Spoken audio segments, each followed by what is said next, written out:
Good evening and welcome to tonight's call with Take Shape for Life. Your host is Amber Smithson. She is a presidential director and a certified health coach with Take Shape for Life. Your call is now live. Thanks, Joyous. We're so excited for tonight's call. Like Joyous said, I'm Amber Smithson, and I have Chantel Flake on also helping me lead tonight's call. And we have a fun topic planned for tonight. If you are on the Zoom, you may have guessed that tonight's topic is all about getting through the holidays because we are dressed up. We really wanted to get into the holiday mood. So if you're not on Zoom, it's not too late to join us. So I'm just going to give you a quick instruction on how to join us on the video chat.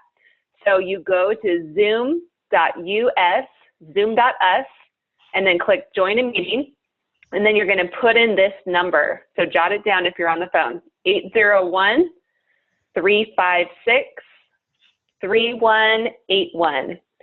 Or you can join from an app on your phone or your tablet. It's just the Zoom app. And again, that number is 801-356-3181. So come join the fun. We're having a blast over here, all dressed up for Halloween. Okay, so on this call is for lots of different types of people. It's for clients, it's for health coaches, health professionals.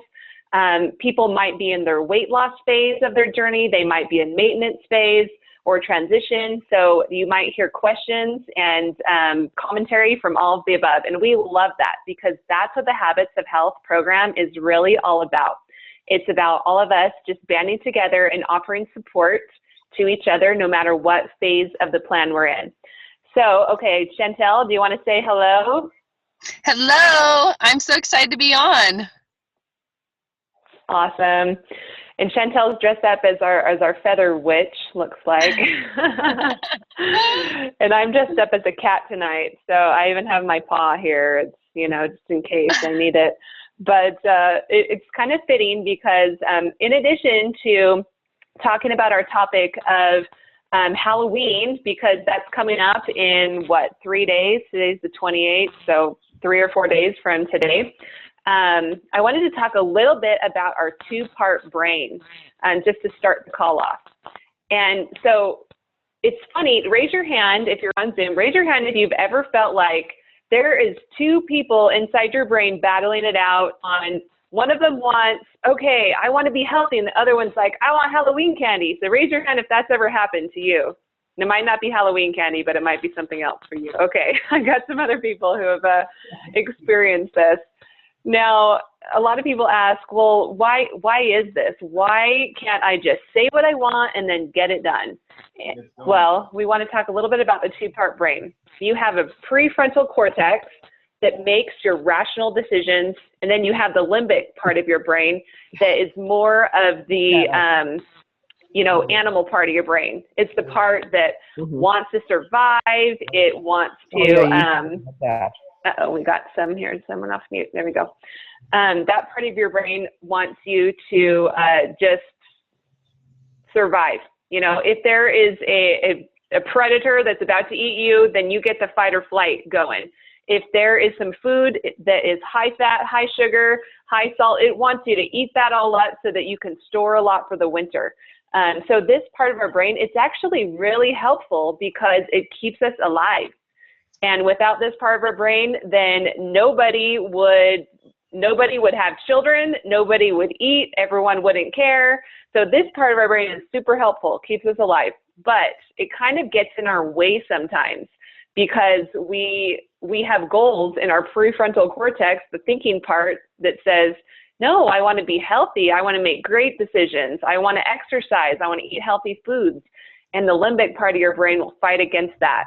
And so you feel like you're in battle against the other.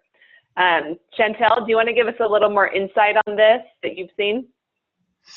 I think you covered it, Amber. I mean, honestly, it's just funny how the two, it's sometimes we feel bad sometimes that we have those thoughts. I don't know if you guys ever do, but it's like, I shouldn't want that candy. I'm such a bad person, right? Do you guys ever say that? And really, I think that's the first step, is just recognizing that it's actually, that's what makes us human. That's not a bad thing. It's just a thought, and the way that we can choose how we respond to that. So that's what I have to tell myself, at least. I love that. And that is so true, because when we're trying to fight that part of ourselves and go, oh, I'm just so bad, and oh, I'm a terrible person that I want to have this candy, or I don't want to exercise, or, you know, whatever it is that you're battling to be healthier, that's not very helpful. So I wanted to kind of give some helpful ideas of what we can do to be able to be productive, and some good ideas on the line. Okay, I see Kat Fuller is on. I'm going to unmute her. Kat, do you have some ideas for us on how to combat this? Wow. Well, I do actually. I always have ideas. So I think one of the things for me is making the decision in advance. And we call them kindergarten decisions in our house, that we have certain things that we teach our kids while they're really little, so that later on when they're older, that thing might happen to them. That it'll be really easy to say, you know, when they're teenagers and maybe their friends are out drinking or something, and you know, we made that decision way back in kindergarten not to. So with our health, we can just look ahead at what's going on and what's coming, and make a decision, and then it's so much easier in the moment than to freak out and give it all up then, and listen to our animal brain. We can just kind of go, wait a second, my logical brain knows that I already made this decision. So just planning ahead. I love that, Kat. Thank you. Chantel, what's something else you can think of that will help somebody combat those ideas that pop into their head, or the part of their brain that wants to just make the unhealthy choices? Definitely. I think that, you know, being okay with like telling your family and friends, having the support of your family and friends, I think is a big one. Just so that they know what you're doing. Make sure you're going to be around a lot of family in the next couple months. At least I am, or maybe just friends. And you're going to get probably a lot of questions. And do you respond by saying, oh, dang it, I'm on a diet, I can't, you know? Do you respond in kind of a negative way, or do you respond maybe in a positive way and say, oh my goodness, I'm feeling so good. I am making these healthy choices, and I'm on an awesome program that helps balance my blood sugars. I couldn't be feeling better. Now think about the two different ways, and think how your family would respond in each of the ways. They really want you to be happy. And in the first situation, you aren't happy. And so they're going to try to sabotage you. In the second way, I think that they're going to be happy for you, and they're going to try to help you along the way. So that's kind of, honestly, having the support of people around you is going to make it easier for you to stay on board one way or the other. I love that, Chantel. That is huge. It is so huge to make sure that you are setting yourself up for success with your environment. So, you know, rallying your friends and family that you are with to help you, I think that is such a good one. I saw on Facebook, I don't know if it was yesterday or the day before, but Sarah Flake, actually Chantel's sister-in-law, she put on Facebook, she said, you know, some people are the type of person that they can just eat one piece of candy and they're fine. You know, they're like, oh, okay, I got that little bit of chocolate or Starburst, and you know, that just satisfied me right up. And then other people are the type that one bite is like, holy cow, I am going to just free for all, eat all my kids' candy and their whole entire pumpkin and tell them that it got thrown away or something. And Sarah said, I'm the second, you know, I kind of have a big trigger with candy. And so she rallied her Facebook friends. She said, who's with me who wants to pledge right here on Facebook that not a single piece of candy will pass their lips? If you're like me, that's what Sarah Flake said. And I love that, because what was she doing? She was rallying people in her corner. She was getting the support group to surround her and help her through this tough day that she struggles with. And she was putting it out there. You know, she was having accountability with people. And so whether you do it on Facebook or, like Chantel said, just tell your friends and family what you're doing, and not in a, oh man, I'm just so sad that I can't eat any candy. Or is it, I'm so excited about the results that I'm getting. I feel great. It's not even a big deal that I'm not having candy. So I love that, Chantel. That is such a good point. Who else has an idea on the Zoom line? Just like raise your hand, wave a little bit. Who does say? Okay, boss, Mike. Mike, what's your ideas? Hi, Amber. How are you today? Good. Good to see ya. Good to see you, too. I missed the first 10 minutes, but I'm okay. Hey, I don't know what you're talking about, so I'm assuming that you're having an idea to not eat candy. Is that correct? So the question is, what are some ways that we can get through Halloween better and really just combat those thoughts that come into our head that want us to make choices that aren't necessarily the healthiest? Tell your desk mate who you work reports over from to hide the candy that is on her desk. Up until last week, I was going through every day, but she knows, so I'm okay with that. And I walk by her desk every day, and I haven't touched the candy. So it has to be willpower. Hey, can I ask you a question? We're having a potluck on Friday, right? Is there anything that I can, not food, but can I snack on something while I'm there? So Mike, let me ask you a question. Are you on the 5-in-1 plan right now? I am on the 5-in-1 plan right now. This is day 3. Day 3, congratulations. Okay, you are just on the edge of getting into fat burn. That's where you're going to see your energy go up and your cravings go down, and you're going to be feeling great. So I agree, you probably are not going to want to ruin that.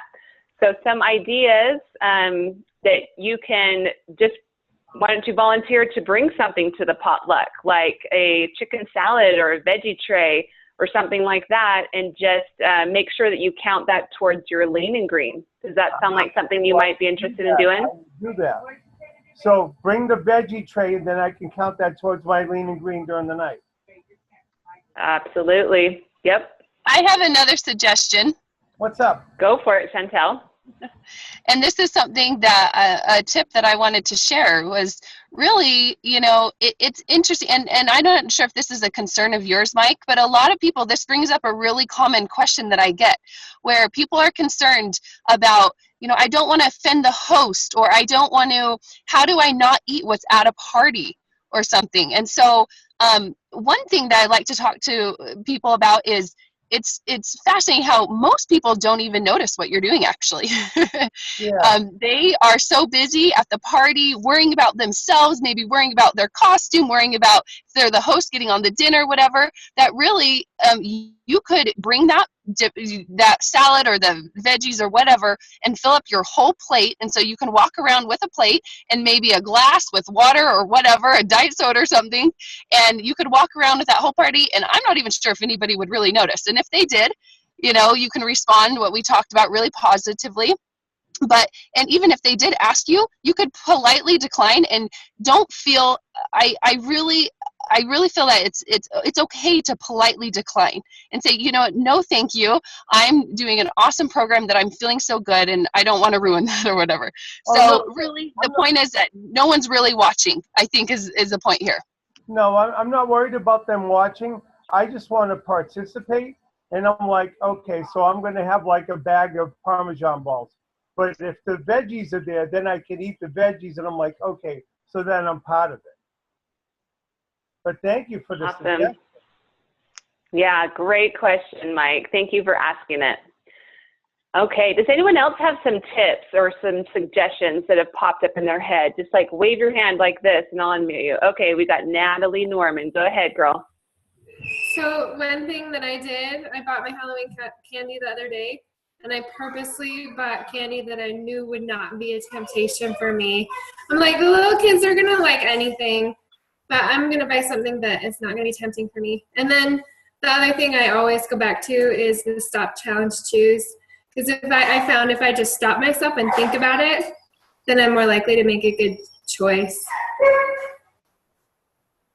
I love that, Natalie. Okay, that brings up 2 really great points.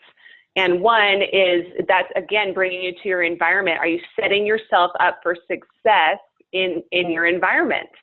And so not buying the candy that maybe is a trigger for you, or your favorite candy ever, that would probably not be setting yourself up for success. And two, oh shoot, it just flew out of my head what your second one was. It was really good too. Natalie, what was the second one? It was the Stop Challenge Shoes. Stop Challenge Shoes, thank you. Okay, Stop Challenge Shoes. So let's go over that.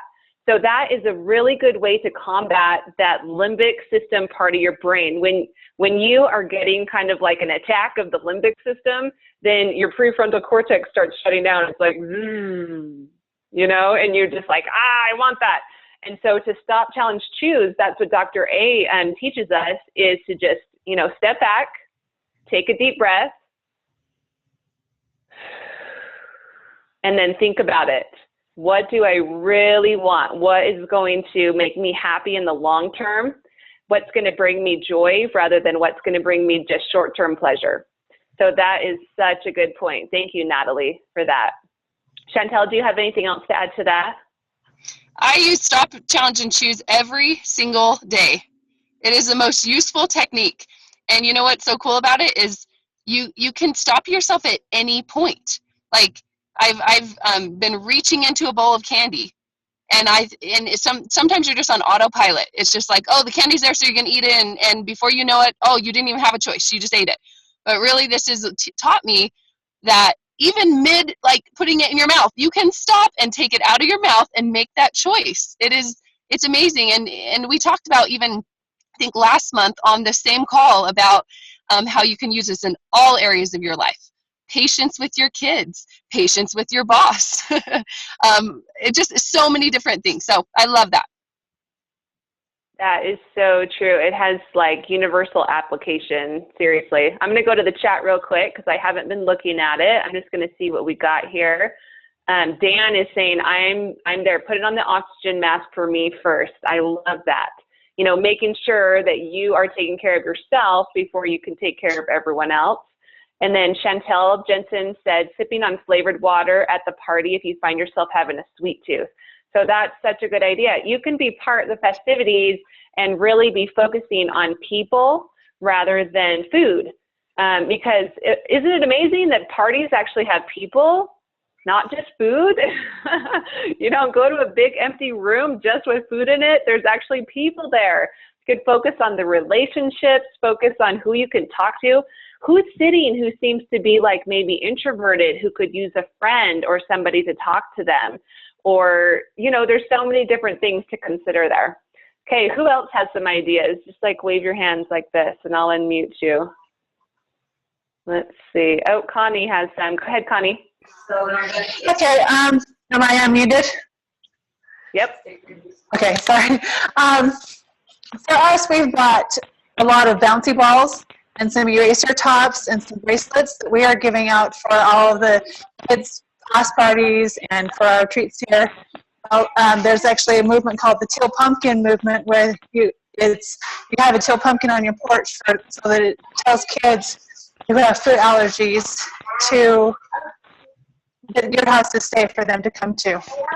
And so we're going to be putting that out there and just handing out non-food treats, and that way I don't have leftovers of candy in our house either. Even though my kids will have theirs that they get, I won't have any that I have directly, you know. I love that, Connie. Okay, that seriously helps me. I've been doing this for many years now, since I lost my weight 12 years ago, and I am a major candy sweet tooth, okay? If that candy's in my house, I'm just like, give me candy. And so I have to keep it out of my house. I literally have to keep it out. And so I just buy the sticky hands and bouncy balls and pencils and things like that to give out.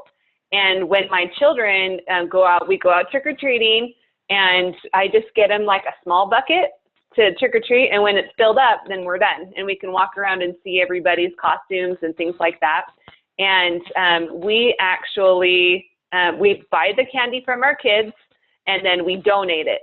And even a lot, depending on where you live locally, a lot of the dentists or some other people will actually buy your candy just by the pound, and they send it over across seas to the troops, or maybe you can send it to somebody who's on, a mission or anything like that. You can just send it out.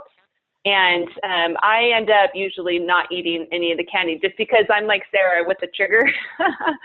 So I tend to stay away from it. Chantel, do you have anything else to add to that?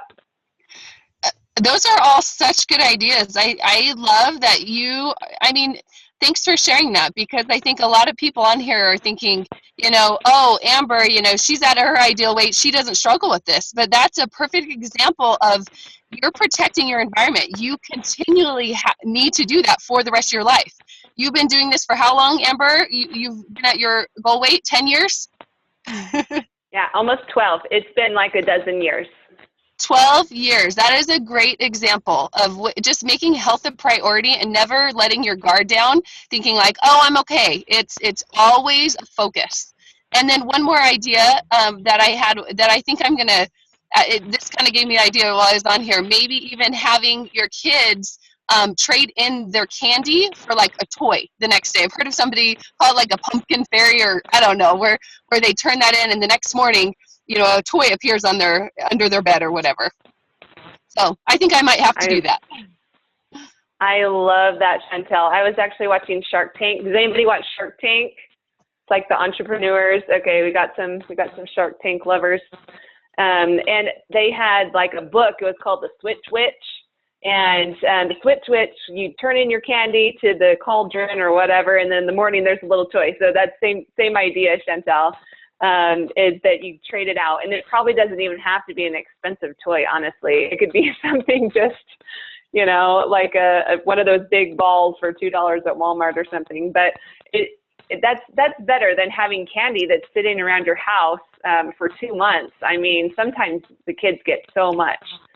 So who else? I want to hear some more ideas. I always love lots of interaction. If you've ever gotten on my call, I'm the 4th week of the month. I love tons of interaction and ideas. So who else has some ideas of maybe not specifically Halloween, but just any sort of get-togethers and parties that are coming up in the next month or two, some ideas for people to really help them stay on track, or something that's worked for you. Just like go like this if you need to be unmuted.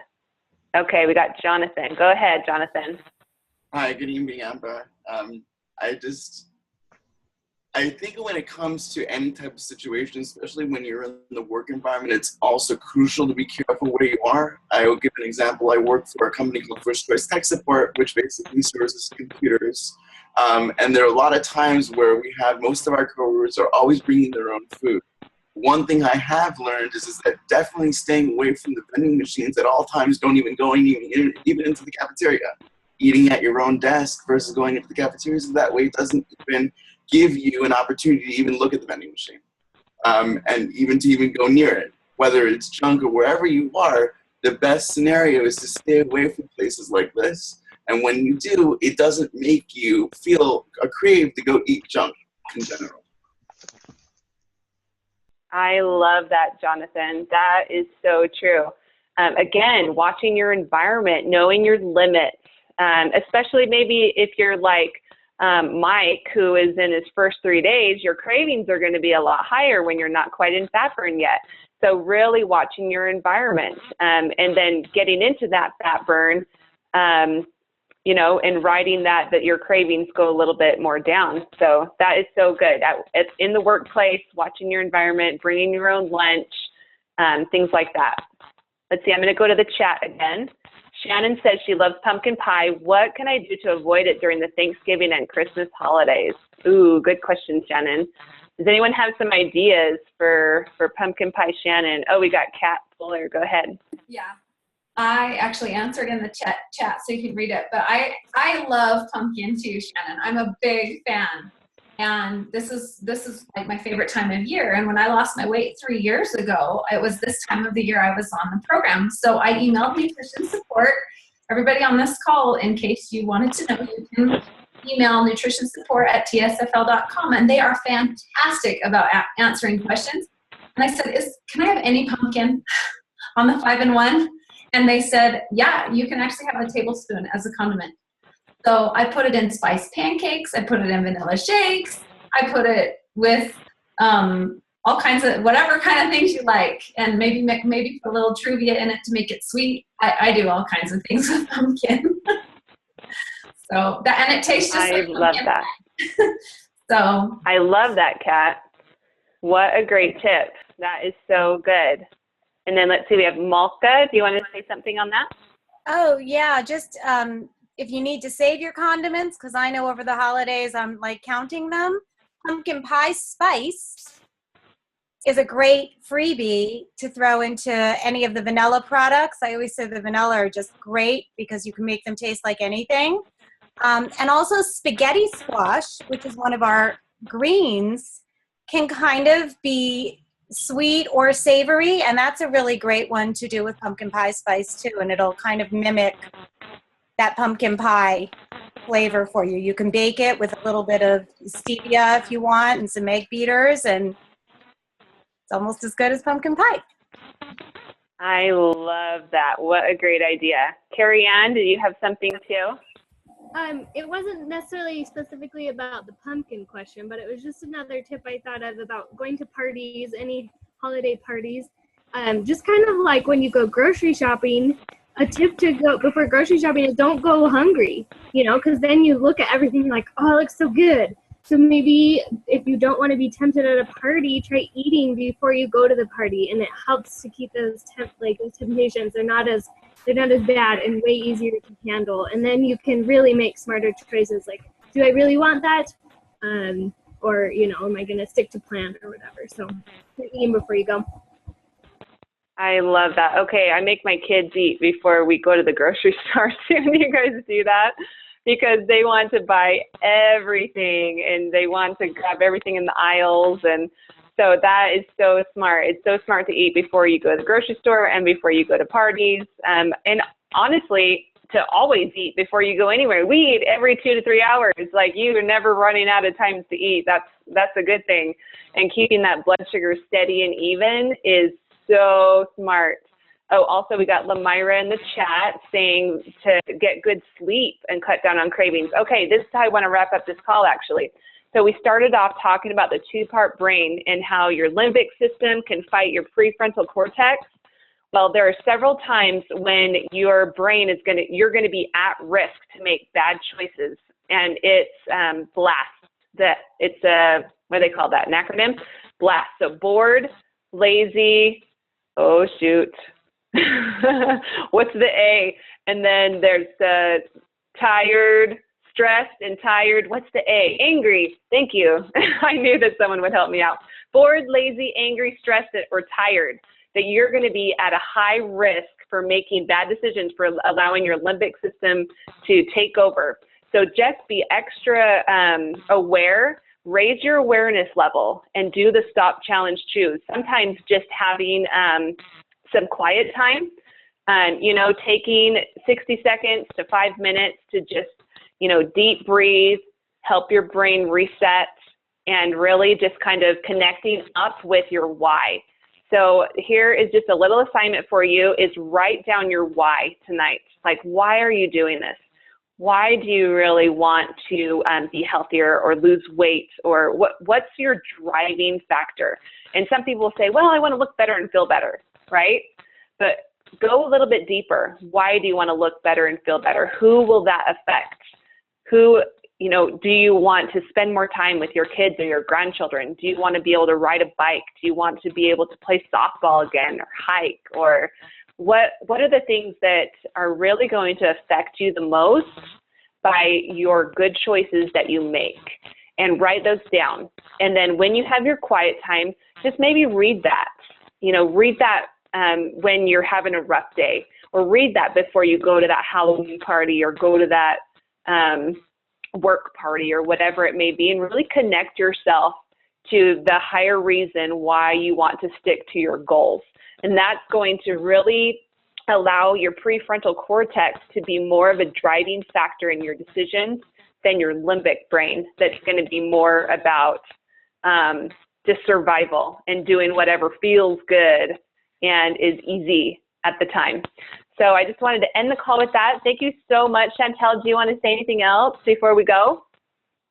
I just want to say that, you know, how sometimes we think about the holidays and think, oh, I'm so bummed, like I'm on this program and it is a negative type feel. But really, since I started maintenance for 4 years and living these habits of health, I cannot believe how much I've gained, how much freedom I've gained, how much better I feel, that I'm around my family and I have more energy. I'm not, I look at that food, I look at that candy or those unhealthy things and think, do I even want to feel like that? This is a time I want to feel my best. This is a holiday. This is memories. I want to feel so good. And so think of it in the positive sense that you are gaining so much freedom in your life when you are making these healthy choices. And I couldn't agree more with what you just said, Amber. That's perfect. Thank you. Awesome, Chantel. I love that. Thank you. That's the perfect way to end.